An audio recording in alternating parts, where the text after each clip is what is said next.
My sister planned to mock my Navy nickname at her rehearsal dinner, thinking she'd humiliate me in front of her new family. But when I said Riptide, the groom's 7-4-year-old uncle went silent, put down his glass, and demanded she apologize before anyone else in the room understood why. My sister was already laughing before I answered. That was the first thing I noticed. Brianna had raised her champagne glass and aimed that practiced smile across the table at me, the one she had been perfecting since we were 7. She was laughing before the words even left her mouth, before I had time to decide whether I wanted to play along.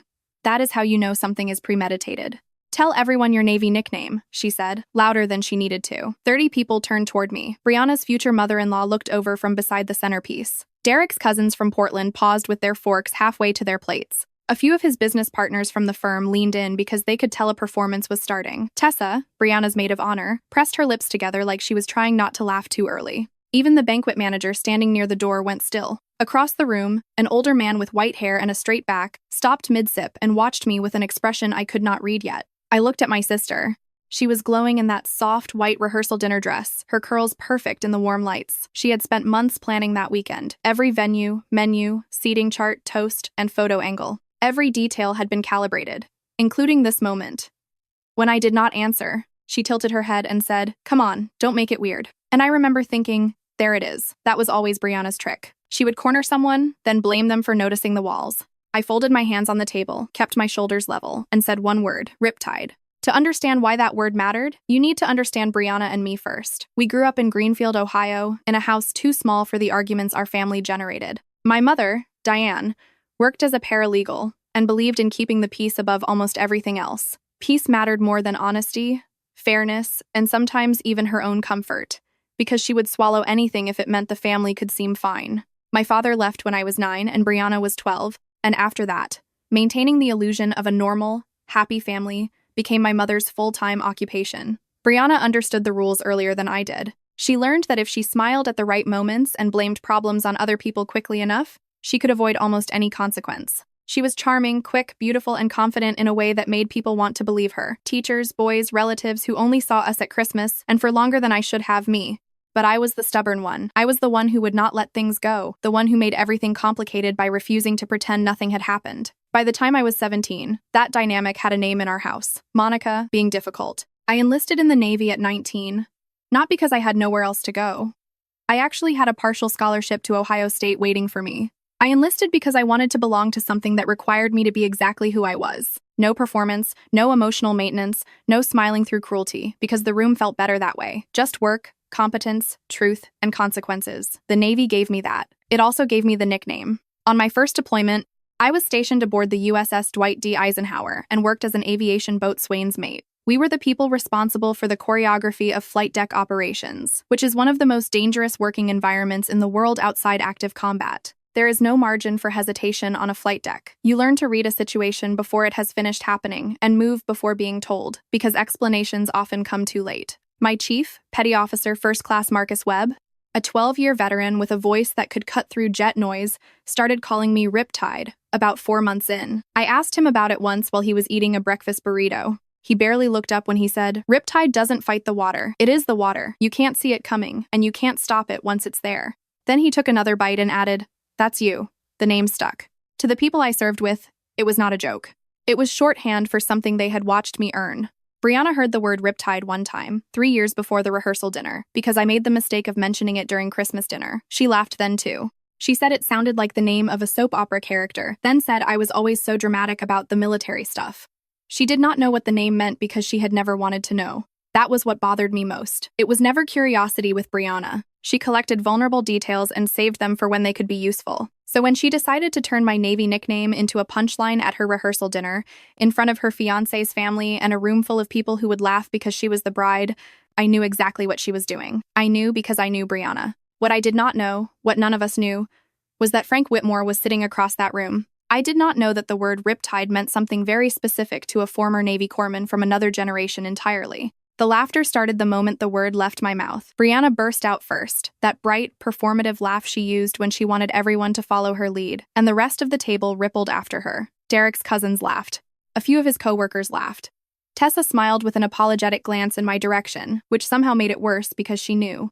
"Riptide?" Brianna said, dragging the word out like she was tasting how ridiculous it sounded. That sounds like a rejected superhero name. More laughter followed, and that gave her fuel. What was the other option? She continued, clearly delighted with herself now. Commander kept in a spreadsheet? The table loved that one. People laughed harder. I sat still, hands folded, shoulders even, face neutral. The Navy teaches you that too. On a flight deck, when the wind shifts, a cable snags, or an aircraft's path suddenly turns dangerous, the worst thing you can do is let your body announce panic before your mind finishes solving the problem. So you learn stillness. I was doing that at the table. I was letting the storm move around me. Under the table, my mother's hand found my forearm. She leaned toward me and whispered, "Just let it pass." I turned to look at her slowly. I did not raise my voice. I did not pull away. I just asked, "Why? Is that always my job?" She did not answer. She never answered that question, because answering honestly would have meant admitting that letting things pass had been her parenting strategy for 30 years. Brianna was still going. She had turned toward Derek now, using him as a prop in her routine, leaning into his shoulder with exaggerated disbelief. "Can you imagine they actually called her that?" she said, shaking her head. "The military is so..." That was when I heard it. A glass touched the table. Soft. Deliberate. Not accidental. I looked across the room. The older man with the white hair had set down his water glass. Both of his hands rested flat on the table, and he was looking at my sister with an expression I can only describe as recognition. Not of her, exactly, but of what she had just revealed about herself. I did not know who he was yet. I had been introduced to what felt like 40 members of Derek's family and professional circle over the previous 24 hours, and the names had blurred together. But I noticed his posture. It was military straight, even at 70-something, the kind of posture that never quite leaves after years of service. I noticed that his face had gone very, very still, not confused, not offended in the casual sense. Still with recognition. Then he pushed his chair back. The scrape of chair legs against hardwood cut through the laughter like a knife through a screen. Every head turned. He stood slowly. Age had compressed him a little, but when he stood, the room reorganized itself around him. It had everything to do with the presence people carry after a lifetime in rooms where responsibility matters. He looked directly at Brianna and said, "Apologize." The word landed in complete silence. Brianna blinked at him, champagne glass still raised, smile still frozen in place. For the first time that night, she looked confused. "What?" she asked. "Apologize," he repeated. Now, his voice was calm. It did not rise or crack, and there was no performance in it. That was what made it terrifying. Anger can be dismissed. Anger can be turned into drama, and drama was Brianna's native language. But calm like that cannot be dressed up as anything else. Brianna forced a laugh and said, "Uncle Frank, come on, it was just a joke. Uncle Frank, Derek's uncle." I filed that away. Frank said, "No, it wasn't." Brianna looked around the table, and I knew the exact move she was making because I had watched her do it my entire life. It was the find an ally scan. Look for the face that will smile back. Laugh, break the tension, and make this okay. She scanned 30 faces, and no one smiled. Not Derek, who was now looking at his uncle with something like understanding beginning to dawn on his face. Not Derek's parents, who had gone stiff in their chairs. Not the cousins who had been snickering 2 minutes earlier. Not Tessa, who suddenly became deeply interested in her salad. Brianna was alone in the middle of the joke she had made. "I didn't mean anything by it," she said, and her voice was smaller than it had been all night. It was a register I had not heard since we were children, before she learned that volume could substitute for vulnerability. Frank's jaw tightened. "That," he said, "is what people say when they want the damage without the responsibility." Derek shifted in his chair. He leaned slightly toward Tessa, who was sitting 2 seats down, and asked quietly, "Tessa, did Brianna plan this before dinner?" Tessa went pale. The word planned sat in the air. Derek's voice stayed careful when he said, "Tessa, please." Tessa looked at Brianna. Brianna's eyes locked with hers across the table, and I watched a whole conversation pass between them in about 2 seconds. Don't you dare. I am asking you as your best friend, don't." Tessa looked down at her plate. Then she said it anyway. She said the Navy nickname bit would kill. The room did not just go quiet. It went cold. There is a difference. Quiet is an absence of sound. Cold is a presence. Cold is 30 people processing the same information at the same time, reaching the same conclusion, and not one of them wanting to be the first to say it aloud. Brianna's face cracked in stages. First, the smile disappeared. Then the ease left her shoulders. Then something behind her eyes shifted from performance into panic. Derek stood up slowly. Not dramatically. He simply rose from his seat the way someone does when a decision has been made internally and the body needs to confirm it. He was not shouting. He was not looking around to see who was watching. He was not performing for the room. He said, "I need a minute." Brianna stared at him. "You're walking out?" she whispered. "You're taking a minute during our rehearsal dinner?" He looked at her without anger, and I think that lack of anger was what undid her. There was only something quiet and final in his expression, the look of a man reassessing what he thought he understood. "Because I don't want to say what I'm thinking in front of everyone," he said. Then he turned to me and added, "Monica, I'm sorry." He followed Frank out of the room, and the door closed softly behind them. Brianna stayed at the front of the room, dress perfect, hair perfect, champagne glass still in her hand. It had stopped being a prop and become something she held because she did not know what else to do with herself. The room no longer belonged to her. I have thought a lot about what it looks like when someone loses a room.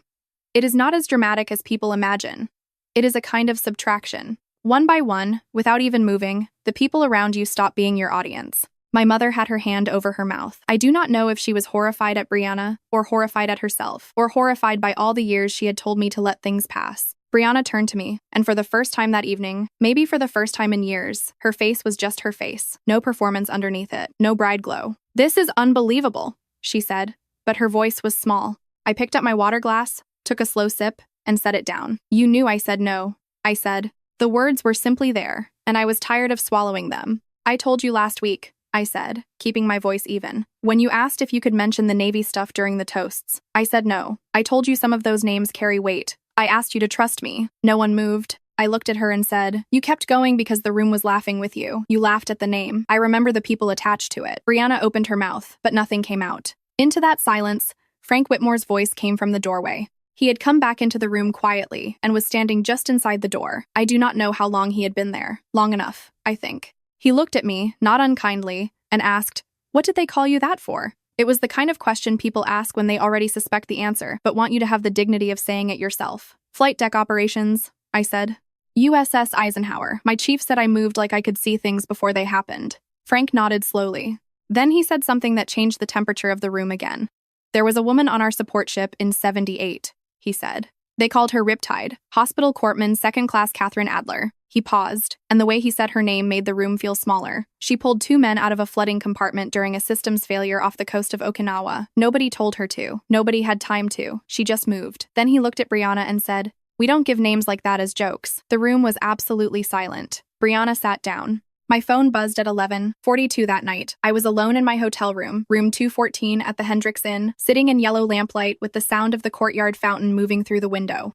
I was eating vending machine crackers because the rehearsal dinner had ended 2 hours early, and I had never gotten to finish my salmon. The text was from Brianna. "You embarrassed me in front of Derek's family." I read it twice, set the phone on the nightstand, and stared at it. It buzzed again. "I hope you're happy." I looked up at the ceiling and thought about Catherine Adler, Hospital Corpsman 2nd Class, a woman I had never met. Flooding compartment, Okinawa, 1978. I thought about Frank's face when he said her name, the way a person says the name of someone who saved lives and whose story they have carried for 40 years. I thought about Chief Marcus Webb handing me half a breakfast burrito and saying, "You can't see it coming, and you can't stop it once it's there." I thought about all the times I had let things pass because my mother asked me to, because it was easier, because no one made room for the truth unless I forced it open. Then I turned my phone face down and went to sleep. The knock came at 7:14 the next morning. I know because I had been awake since 6, running calculations, how this could go, what I was willing to do, and what I was no longer willing to do. Where my lines were now that I had finally decided I was allowed to have them. When I opened the door, Brianna was standing there in her bridal robe. Ivory, monogrammed, the same robe she had shown me in a photo 3 months earlier when she ordered it. Her makeup was half done, mascara on one eye, foundation stopping at her jawline. She looked like she had started getting ready and then realized there was something more urgent than eyeliner. She looked at me and said, "I'm sorry if you felt mocked." I looked at her for a long time. Then I said, "That's not an apology, that's a press release." Her jaw tightened. "I'm trying," she said. "An apology for what you did sounds like this," I told her. "I planned to humiliate you in front of Derek's family. You asked me not to, and I did it anyway because I thought I would get away with it. That is what you would be apologizing for." Brianna's eyes flashed. "It was one joke. You told Tessa it would kill," I said. "You workshopped it." She did not deny it. That was its own admission. "It is my wedding day," she said, and her voice softened, reaching for some old sister contract she assumed still existed. I nodded. "I know, and I want to be there, genuinely. But if you want me standing beside you today, you will apologize in front of Derek, Frank, and Mom, publicly, for what you actually did." Brianna went rigid. "Absolutely not." "Then I won't be your bridesmaid." The silence stretched between us. I watched her face move through several reactions in rapid succession. Disbelief.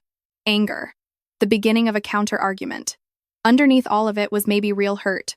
I had spent 30 years learning to read Brianna's face. What I saw then looked like someone who had done the math and hated the answer. Then her phone buzzed. She looked down at the screen, and I watched the blood drain from her face. "It's Derek," she whispered. "What does he say?" I asked. She read silently. Her eyes moved over the screen twice, once fast and once slow.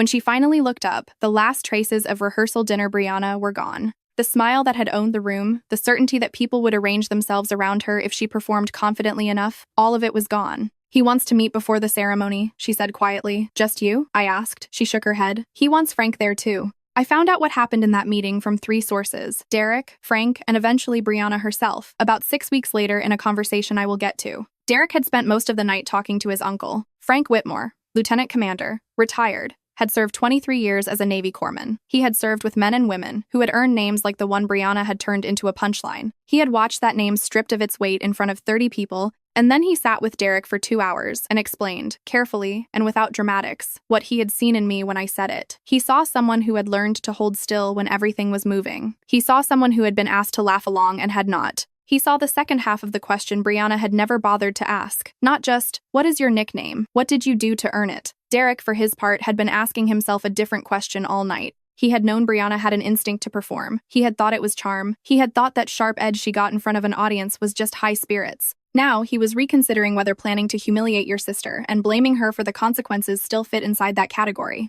When Derek texted Brianna that morning, he asked her to come to breakfast with just him and Frank. I know what she walked into because Derek told me later, carefully and without turning it into gossip. Frank had one question for her before she had even finished sitting down. "When Monica said no to you last week," he asked, "what did you think she meant?" Brianna did not answer right away. Eventually, she said, "I thought she was being oversensitive. About a name she earned," Frank said. "About a joke," Brianna replied. Frank looked at her for a long time. Then he said, "I've known a lot of people who use that word, joke. It is remarkable how much ground it is expected to cover." "Derek," said Brianna, started crying then. Not the strategic kind of crying she used in arguments, not the kind designed to make other people rush in and make her feel better, but the real kind. The kind that comes when someone who has been certain for a very long time finally runs into something immovable. Frank did not comfort her. He let her sit with it. Then he said, "There is a version of this marriage that works. But it requires you to decide whether your husband gets to have a family you have not approved and whether your sister gets to have a life you have not edited." Brianna wiped her eyes and asked, "What if I can't do that?" Frank said, "Then you find that out now instead of in 5 years. The wedding happened. I want to be clear about that because I know part of anyone hearing this story might be bracing for a canceled ceremony, a public blow-up, or a bride abandoned at the altar. That is not what happened." Brianna walked down the aisle. She was beautiful. Derek cried before she was halfway there, but it was the good kind of crying, the kind that makes everyone else in the room understand that what is happening is real. I stood in my place as the second bridesmaid, wearing the green dress she had chosen, nude heels, and a small bouquet of white ranunculus. I smiled for photos. I signed the guest book. I watched my sister marry a man who had seen something ugly in her and still believed she could choose to become better than it. But before all of that, before hair and makeup and buttonholes and the choreography of the day swallowed us whole, Brianna knocked on my hotel room door a second time. It was 7:48 inches the morning. I know because I had not gone back to sleep. She was still in the robe, and this time she had not tried to fix her makeup. Her eyes were red. She stood in the hallway and asked, "Can I come in?" I stepped back. She sat on the edge of the bed, and I sat in the chair by the window. For a moment, neither of us said anything. It was the kind of quiet that had taken years to build, the kind with weight in it. Finally, Brianna looked down at her hands and said, "I planned it. I waited. You were right," she said. "I thought it would be funny, and I thought you would just laugh along because that is what you do. That is what you have always done." I did not say anything. She swallowed and continued. "And I knew you had said no. I knew that, and I did it anyway because I thought—" She stopped, then tried again. "I thought the room laughing would make it fine. I thought that if enough people laughed, it could not be mean. It would just be a joke, and you would have to let it go." She looked at her hands again. "I have been doing that my whole life," she said, "getting people to laugh so I do not have to be accountable." I thought about all the versions of this conversation we had never had. All the years of "let it pass, Monica," and "you're so sensitive, Monica," and "she didn't mean it, Monica." All the corners I had been backed into and then blamed for standing in. "I know," I said. Brianna's voice broke when she answered. "I'm sorry. Not if you felt mocked, not if you took it wrong. I am sorry for what I did. It was cruel. It was premeditated, and I am sorry." The room went very quiet except for the fountain outside. "Okay," I said. Then I added, "It does not fix everything. We have years of this behind us, and one conversation does not fix years, but it is a start." She nodded. "Frank asked Derek something this morning," she said after a while. "He asked if Derek thought I could change." "What did Derek say?" I asked. "He said he thought I could if I wanted to." She looked up at me. "He said the question was whether I wanted to." I looked at my sister then, really looked at her in a way that is hard to do when you are still standing inside the old patterns, inside all the grooves of who you have always been to each other. She looked exhausted. She looked younger than she had in years. She looked more like herself than she had when she was holding the champagne glass in that perfect white dress, which sounds like a contradiction but is not. "Do you?" I asked. Do you want to? Brianna was quiet for a long time. Then she said, I think so. I think I've just. She stopped again and pressed her hands together. I got very good at a version of myself that I don't think I actually like. That was the apology I believed. Not because it was perfect, and not because it erased anything, but because, for once, she was not trying to win the room. There was no room to win. There was just me, her, a hotel chair, an unmade bed, and the truth sitting between us like something we both had to learn how to carry. I also have to tell you about Frank, because this story is not complete without him. After the wedding, after the first dances and the toasts and the cake cutting and the whole long, beautiful afternoon, I found him sitting outside on the back terrace of the venue. He had a glass of water in his hand and was watching the sun do something extravagant over the hills. I sat down beside him, and for a while we were quiet. It was the good kind of quiet, the kind that does not ask to be filled. Eventually I said, thank you, for last night. He waved it off the way older men sometimes do, a small dismissive gesture that somehow means both don't mention it and, of course. I looked out over the hills and asked, what was her name? The woman you mentioned. Catherine Adler, he said. Katie. He smiled slightly. She'd hate Catherine. What happened to her? I asked. Retired in '89, he said. Lives in Pensacola. Has about 9 grandchildren and a feud with her HOA about the color of her fence. He looked sideways at me.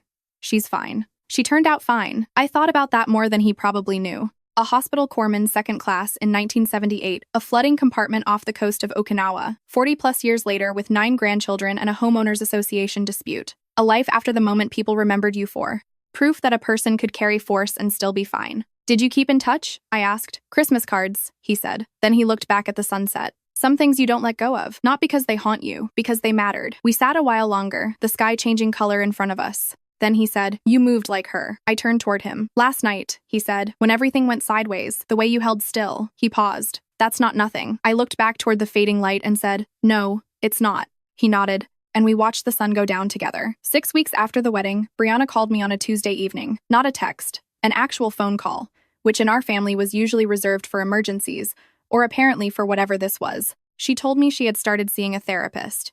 Dr. Amanda Greco. She said the name deliberately, like saying it out loud made her more accountable to it. She told me she had spent the first 2 sessions mostly crying about our childhood. She said Dr. Greco had told her that the humor she had weaponized her whole life was probably a coping mechanism that had hardened into a weapon. She had spent so long getting people to laugh, she had forgotten how to get them to trust her instead. She asked me when I stopped trusting you, Brianna said. I held the phone a little tighter. What did you say?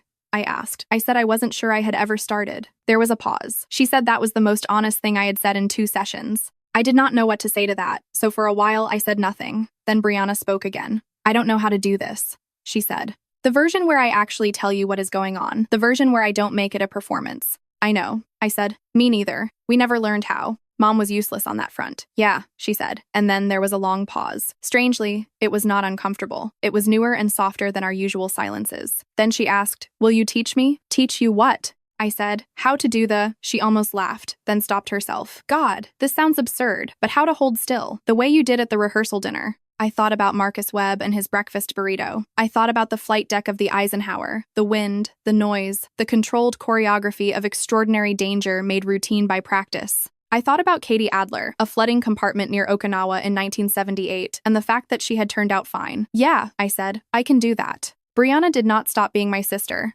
She is still working on not being the version of herself she learned to survive with. Frank Whitmore sent me a Christmas card in December. Inside, he had written one line. Some currents leave marks on the seafloor. That is not damage. That is evidence of force.